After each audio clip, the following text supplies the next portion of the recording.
Ahora vamos a hablar de tipos de reacciones, que son las reacciones multisustrato. ¿Listo? O sea, ¿qué hacen referencia a las reacciones multisustrato? El concepto o el modelo de Michaelis-Menten se explicaba básicamente para enzimas monoméricas, o sea, de una subunidad. Por ende, pues básicamente agarraban solo un sustrato.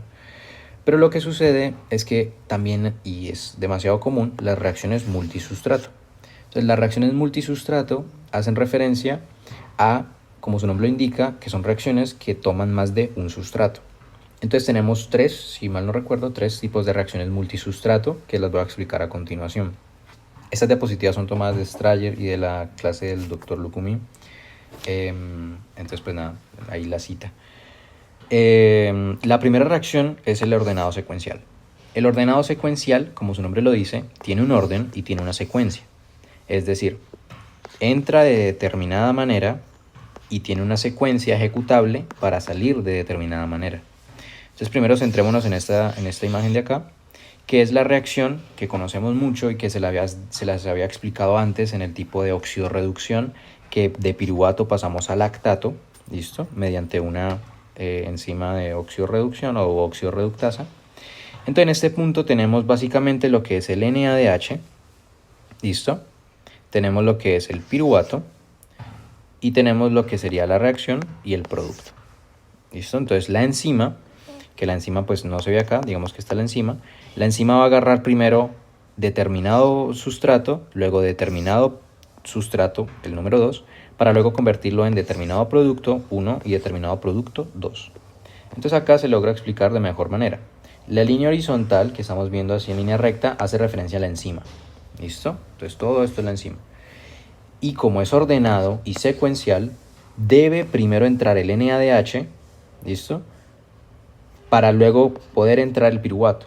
Si entra el piruvato primero, el NADH no va a entrar y por ende no va a haber reacción. Entonces, ordenado porque debe seguir un orden, secuencial porque es un orden de secuencia, es decir, entra el NADH, sigue el piruvato, luego reacciona, sale el lactato, que es el piruvato entre comillas transformado, y luego sale el NADH. ¿Listo? Esa es la reacción pues, número 1, que es ordenado secuencial. Luego tenemos la otra reacción de multisustrato, que es básicamente el ordenado, pero esta vez es ordenado al azar. Aquí se explica como random. ¿Listo? En este es un ejemplo bastante común que sucede en el músculo esquelético, en el estriado esquelético, que es básicamente cuando necesitamos pues, energía de manera rápida. Entonces tenemos esta reacción que es entre la creatina y el ATP. ¿Listo? Y esto lo realiza la fosfocreatina, creo que se llama. O fosfocreatinquinasa, creo que es, no recuerdo el nombre en este momento. Entonces acá de nuevo tenemos la reacción. ¿Por qué se le dice ordenado? Porque sigue un orden de entrada, pero no tiene una secuencia. Es decir, no debe entrar primero uno y luego la otra, sino que puede entrar primero una o puede entrar la otra, ¿listo? Pero tiene un orden en el cual deben entrar para luego salir. ¿Me explico? Esto de nuevo es la enzima, ¿listo? Lo que está en horizontal es la enzima. Tenemos dos sucesos, el de abajo o el de arriba. Entonces vamos a mirar primero el de arriba. El de arriba hace referencia a que primero entra el ATP, luego entra la creatina, sucede una reacción entre estas transferencias de fosfatos y se convierte en fosfocreatina y en ADP. Si entra primero el ATP, sale de último el ADP. ¿Listo? Lo contrario, así entra primero la creatina, sale de último la fosfocreatina. ¿Listo? Eso sería ordenado al azar. No tiene mucho misterio, es bastante intuitivo. Y luego por último tenemos lo que es el ping pong. ¿Listo? El ping pong, pues como su nombre lo dice, pues es el ping y el pong, pues cuando van jugando. ¿Listo? ¿Por qué? Porque en esta reacción ocurren diferentes modificaciones. Esto lo vemos básicamente ustedes los van a ver en el último corte, más adelante en el último corte, cuando hay hay lanzaderas y demás, pero pues eso no importa en este momento. Solo ténganlo muy en cuenta de que no se les vaya a olvidar. Cuando vean el tema, cuando vean esta reacción más adelante en el curso van a comprender. ¿Listo? Pero entonces, ¿cómo funciona esto? Tenemos lo que son sustratos y tenemos lo que son productos. ¿Listo? Pero la mejor manera para entender el ping pong es básicamente centrándose en esta línea de tiempo. Entra el aspartato, ¿listo? Y al aspartato, que es un aminoácido, al aspartato, que es un aminoácido, se le va a quitar el grupo amino y sale como oxaloacetato. ¿Listo? Luego entra el segundo sustrato. El segundo sustrato que entra es el alfa-ketoglutarato. ¿Listo? ¿Qué pasa? La enzima, como pueden observar acá, dice E de enzima, pero esta enzima tiene una modificación que es el amino, porque se le quitó al aspartato. ¿Listo? Entonces, como se le quitó el aspartato se le quitó el amino al aspartato, la enzima todavía tiene el grupo amino del aspartato. Entonces, la enzima lo que hace es agarra el alfa-ketoglutarato, se lo pega el grupo amino y sale como glutamato. La enzima quedó igual, que es como entró E enzima, salió como E enzima. Entonces, vamos a verlo acá. Aspartato entra, ¿listo? Aspartato grupo amino, sale como oxaloacetato sin el grupo amino. ¿Listo? Acá tenemos los mismos, tenemos el CO, el metilo, acá el otro CO, acá tenemos lo mismo. ¿Listo? Solamente que sin amino. Diferente, bueno, luego entra lo que es el alfa-ketoglutarato, que no tiene grupo amino, y el grupo amino que tenía el aspartato, la enzima se lo va a pegar al alfa-ketoglutarato para formar glutamato. Y aquí se ve cómo le pega el amino. Esto es una reacción de ping-pong. Eso es bastante sencillo y pues nada, no tiene mucho misterio. Los nombres pues sí se los recomiendo como ir familiarizándose, no aprendérselos del todo, pues porque uno memorizarse cosas sin sentido no tiene ningún tipo de propósito, pero sí vayan familiarizándose con los términos. Luego tenemos lo que es la inhibición enzimática. Entonces, inhibición enzimática es muy importante, ya que de esta manera es como se regula el metabolismo. ¿Listo? El metabolismo pues puede regularse, y más allá de regularse, uno puede intervenir en el metabolismo para que pueda regularse. Fármacos, medicamentos, demás. ¿Listo? Entonces, la inhibición enzimática se divide en dos grupos grandes. En la inhibición no covalente y en la inhibición covalente. O como más me gusta llamarlo a mí, reversible e irreversible. ¿Listo?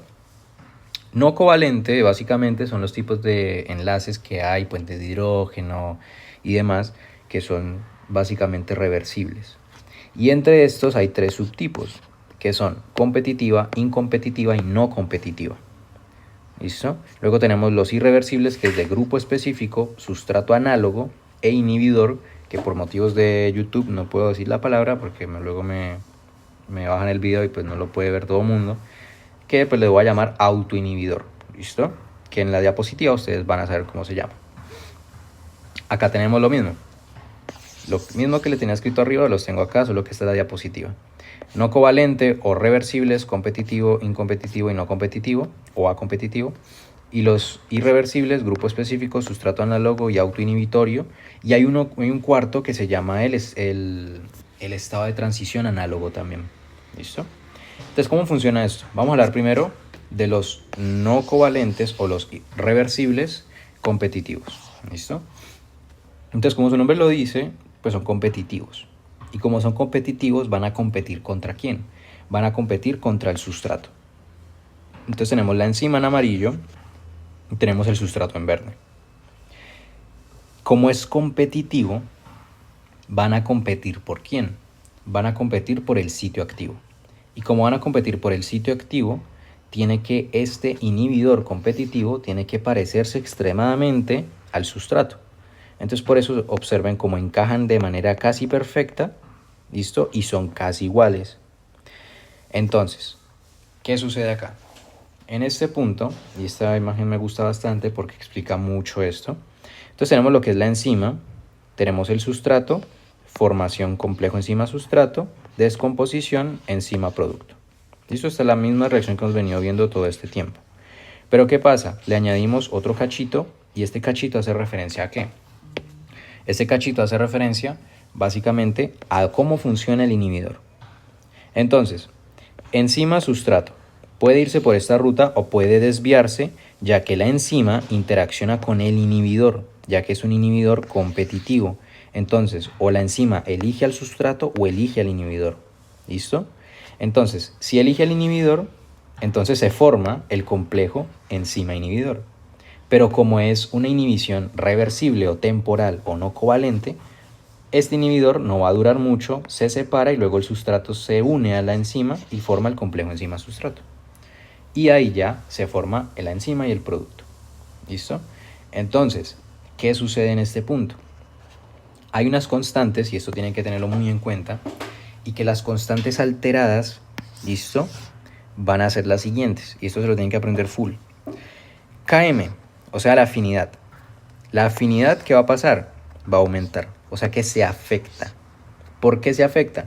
Porque si la Km se define como afinidad, valga el juego de palabras, si la Km se define como la afinidad que tiene la enzima por el sustrato, pero si yo a esta enzima le añado dos cositas que puede elegir, sea el inhibidor o sea el sustrato, ya no va a tener la misma afinidad por el sustrato. Antes va a decir, bueno, puedo elegir al sustrato o puedo elegir al inhibidor. Entonces, por ende, la Km va a aumentar, o sea que la afinidad va a disminuir. ¿Listo? Velocidad máxima no se afecta y lo pongo resaltado en rojo porque esto es importante. La velocidad máxima no se va a afectar. ¿Por qué? Porque velocidad máxima, recuerden que se define como enzimas totales por eficiencia, por kcat o K2, que es pues la catálisis. Y recuerden que K2 estaba justo aquí. ¿Listo? Que me definía la descomposición o la formación de producto. ¿Qué pasa? A mí esto no se me está afectando. O sea, esto está básicamente lo mismo. Solamente tengo una desviación de estas dos rutas, pero al final tengo la misma formación de complejo enzima-sustrato. ¿Cuál es la diferencia? Que a la velocidad máxima voy a llegar. Voy a llegar, sí, claro, pero va a llegar muy lento. Y es lo que me define o lo que me describe esta gráfica. Yo tengo inhibidor, por ejemplo, tengo 5 de inhibidor. Entonces yo tengo esta grafiquita, pero obsérvese que ella sigue subiendo. Y si yo extrapolo esto, pues ella va a llegar eventualmente a la velocidad máxima, solamente que se va a demorar más. ¿Listo? Pero no quiere decir de que no vaya a llegar. Entonces, inhibidor competitivo compite por el sitio activo contra el sustrato y altera la Km. ¿Listo? ¿Cómo la altera? Aumenta. Recuerden, la aumenta y la velocidad máxima no se afecta. Luego tenemos el inhibidor, el incompetitivo. ¿Listo? Entonces este incompetitivo, como su nombre lo dice, no compite. Es decir, no va a competir contra el sustrato ni contra el sitio activo. Antes, al contrario, él quiere que se forme el complejo enzima-sustrato. Es lo que estamos viendo acá. Entonces tenemos enzima, tenemos más inhibidor, ¿listo? Tenemos sustrato, complejo enzima-sustrato, se le pega el inhibidor y va a formar el complejo enzima-sustrato inhibidor. El complejo enzima-sustrato inhibidor evita, o lo que hace es básicamente inhibir que se descomponga en producto, o que se forme el producto. Entonces, ¿qué pasa? Tenemos lo que es el complejo enzima-sustrato, que es esto de acá, más el inhibidor. El inhibidor lo que hace es decir, bueno, ustedes se pueden unir, y se unen bien, pero no van a descomponerse, o no vas a poder hacer esa catálisis. ¿Listo? Entonces la formación de producto va a estar alterada. Entonces, ¿qué constantes están alteradas? Acá ya cambia la cosa. Entonces, tenemos una Km, y acá tienen que poner mucho cuidado porque la Km en este punto es aparente. Es decir, aparentemente disminuye. ¿Listo? Aparentemente disminuye.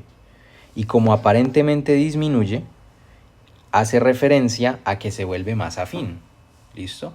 Pero esto no es del todo cierto, ya que pues esto no se está alterando. ¿Por qué? Pues porque la enzima y el sustrato se pegan de igual manera. ¿Listo? Pero no hace referencia a que se peguen más. Entonces, ¿qué sucede en este punto? Lo que sucede es que la Km aparentemente disminuye por equilibrio. Es decir, como se forma tanto complejo enzima-sustrato, más el inhibidor, como el inhibidor no puede descomponerse en producto, hace referencia a que hay mucho complejo enzima-sustrato. Complejo enzima-sustrato, complejo enzima-sustrato en toda parte. Entonces, como hay un aumento de complejo enzima-sustrato, porque el inhibidor no deja que se descompongan, hace referencia a que hay demasiada afinidad entre la enzima y el sustrato. ¿Listo? Entonces por eso es como que se desplaza por el equilibrio, pero en realidad la Km queda igual. ¿Listo? La Km no se modifica, pero es una km aparente. Ahora, la velocidad máxima se afecta, claramente se afecta, por lo que habíamos dicho antes. Si mi kcat, que es igual a k2, se ve alterada, porque en este punto se ve alterada, ya que yo no estoy formando producto porque esto no me lo permite, entonces yo no voy a formar la misma cantidad de producto a la misma velocidad. ¿Por qué? Porque velocidad máxima es igual a enzimas totales por kcat. Y si mi kcat disminuye, ¿qué va a pasar? Pues la velocidad máxima va a disminuir a su vez. ¿Listo? ¿Qué es lo que estamos viendo acá? Tenemos lo que es, con 10 de inhibidor, la velocidad máxima llega hasta aquí. Vean cómo esta meseta se forma y se queda de igual manera ahí y no va a subir. ¿Listo? Es muy diferente a esta gráfica de acá, que tiende a subir. ¿Listo? Entonces, constantes alteradas en el incompetitivo. Km aparente, velocidad máxima se afecta sí o sí. Pero en términos generales la Km no se afecta. ¿Listo? Luego vamos al último, que es el no competitivo o acompetitivo. Entonces, el no competitivo o el acompetitivo hace referencia a aquel que básicamente, pues no compite, ¿sí? Como su nombre lo dice, es como acompetitivo, valga la redundancia. Es mejor explicarlo con esta gráfica. Tenemos lo que es complejo, enzima, se puede formar el complejo enzima-sustrato, o se puede formar la enzima y el inhibidor. Es decir, este man, el inhibidor, puede pegársele a la enzima con el complejo enzima-sustrato o puede pegársele al complejo enzima-sustrato directamente. Es decir, se le pega a la enzima directamente para formar el complejo enzima-inhibidor o se le puede pegar al complejo enzima-sustrato mientras está pues, el complejo enzima-sustrato. ¿Listo? Entonces, ¿cómo funciona esto? Lo que sucede es que permite que se pegue, o sea, permite la unión entre la enzima y el sustrato, pero lo que hace es que se una de mala manera. ¿Listo? Miren que antes eso era como así triangulito, ahora está un circulito. Se une de mala manera. Y como se une de mala manera, no puede catalizar. Y como no puede catalizar, pues es lo que estamos viendo acá. Tiene que devolverse y volverse a pegar para volver a lograr lo que es la formación de producto. Entonces, ¿qué constantes se alteran? Las constantes que se ven alteradas es Km es igual. ¿Por qué? Porque el sustrato se sigue pegando a la enzima. No hay ninguna alteración. Otra cosa es que se pegue mal. Eso ya es diferente, pero la Km no tiene en cuenta eso. La que sí se afecta es la velocidad máxima, por lo mismo que hemos venido hablando. Velocidad máxima es igual a enzimas totales por kcat. Y si mi kcat en este punto no puede, o sea, no puede catalizar la enzima por el inhibidor, la kcat, ¿qué va a pasar? Pues la kcat disminuye. Entonces, por ende, va a disminuir también la velocidad máxima, que es lo que estamos viendo acá. Esto no va eventualmente a subir, se queda constante. ¿Listo? Entonces, a manera de resumen, tenemos competitivo, va a competir por sitio activo, ¿listo? Y como compite por sitio activo, lo que va a suceder es que va a aumentar la Km, por ende va a disminuir la afinidad. La velocidad máxima no se afecta. Tenemos el incompetitivo, que no compite por el sitio activo, sino que se pega a la formación del complejo enzima-sustrato, como se logra observar acá, y por ende va a generar una Km aparente, que en realidad se queda igual, ¿listo? Y va a disminuir la velocidad máxima, ya que afecta la constante de catálisis, ¿listo? O la kcat. Luego tenemos el acompetitivo, el no competitivo, que lo que hace es unirse o a la enzima o al complejo enzima-sustrato y también altera lo que es la kcat y por ende lo que hace es alterar la velocidad máxima. La Km no cambia porque el sustrato se pega a la enzima de igual manera. No hay problema, solamente que se une de mala manera, que es diferente. ¿Listo? Luego pasamos a los grupos específicos. Bueno, los grupos específicos no, a los inhibidores, que son básicamente inhibidores irreversibles. Entonces habíamos dicho que eran 3, pero en realidad son 4. Tenemos el primero, que es el irreversible de grupo específico. Y acá tenemos la acetilcolinesterasa, que es una enzima que más adelante en el curso de fisiología lo van a ver de mejor manera, que es una enzima que permite la degradación de la acetilcolina, que nos permite básicamente, pues en general, mover los músculos, ¿listo? Entre otras muchas cosas. Entonces un ejemplo son los órganos fluorofosforados como el DIP-F, que pues F por el flúor. Entonces que básicamente se contienen en insecticidas o en herbicidas como puede ser el glifosato. ¿Listo? Entonces, ¿qué pasa? Se forma grupo específico, un enlace entre el grupo específico y el órgano en cuestión. Por ejemplo, este de acá que sería un órgano fluorofosforado. Entonces se tiene como el OH de la acetilcolinesterasa, ¿listo? Interacciona con el flúor de este DIF y lo que hace básicamente es generar un enlace covalente. ¿Y pues qué sucede? Pues nada, que la enzima queda inhibida. Luego se tiene el sustrato análogo. El sustrato análogo hace referencia a que el sustrato, que es el que se le introduce al sitio activo, lo que va a suceder es que se parece demasiado, pero pues no es el mismo. Entonces acá tenemos el ejemplo de la quimotripsina, que la quimotripsina actúa sobre sustratos que tengan en la cadena de los aminoácidos pues un anillo aromático. ¿Listo?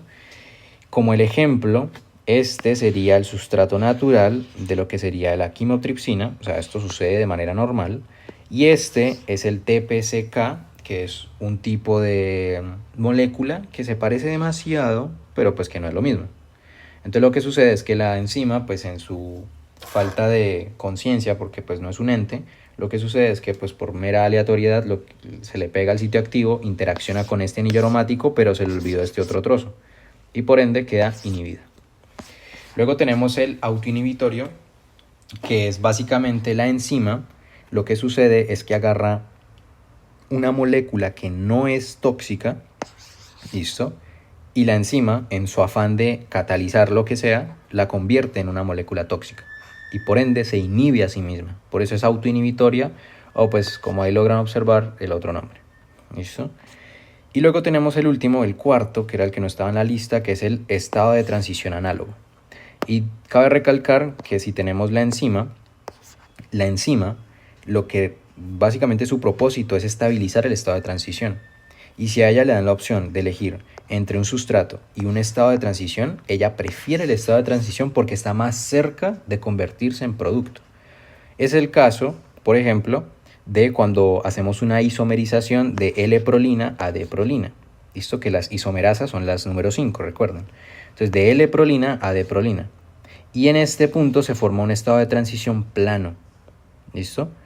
Pero en este punto, acá tenemos el pirrol 2 el ácido carboxílico, que es un estado de transición análogo porque se parece al estado de transición de acá, pero pues es plano. ¿Listo? Y como es plano, pues se inhibe. ¿Por qué? Pues químicamente no tengo la explicación, solo sé que se inhibe porque se parece mucho al estado. Y eso básicamente sería lo que son los tipos de inhibición. ¿Listo? Ahora, para acabar, tenemos lo que son factores que alteran la cinética química. Y esto tienen que tenerlo muy en cuenta, ya que nosotros habíamos hablado y hemos hablado de todo lo que tiene que ver con factores, con más que todo constantes, Km, Kk, eficiencia catalítica, velocidad máxima, ¿listo? Que son constantes que determinan la cinética química. Pero qué valores y qué factores son los que alteran esas constantes y esas cinéticas químicas. Entonces, los factores que la alteran son concentración de sustrato. A mayor sustrato, pues mayor velocidad máxima, que es lo que hemos visto todo el tiempo. Concentración de enzimas, que también permiten lo que es la gráfica que hemos hablado siempre, ¿listo? Que es básicamente lo que es el orden, el primer orden, pseudo primer orden, orden cero y demás. Luego tenemos la temperatura. El rango de temperatura, y este término es importante, ya que en temperatura nosotros hablamos de un rango, ¿listo? Y el rango pues se ve como en forma de campana, ya que si yo tengo una temperatura muy baja, sea de 5 grados, pues las enzimas no van a funcionar. Y si yo tengo una temperatura muy alta de 40 grados, pues se van a desnaturalizar. Entonces, por ende, el rango óptimo es entre 15 y 40, pues, de manera extrema, y en el que nosotros nos encontramos es 37. ¿Listo?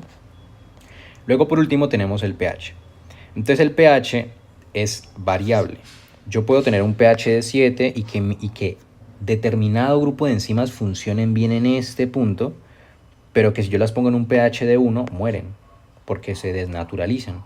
Pero tengo otras enzimas que pueden actuar muy bien en un pH ácido, pero actúan demasiado mal en un pH básico, como es el caso de las enzimas que actúan en los, pues por ejemplo en los jugos gástricos, ¿listo? Que es un pH bastante entre 1 y 3, si mal no estoy. También hay otras enzimas como la fosfatasa alcalina que actúa entre un pH de 9, ¿listo? Entre 9. Entonces esos son los factores que alteran la cinética química.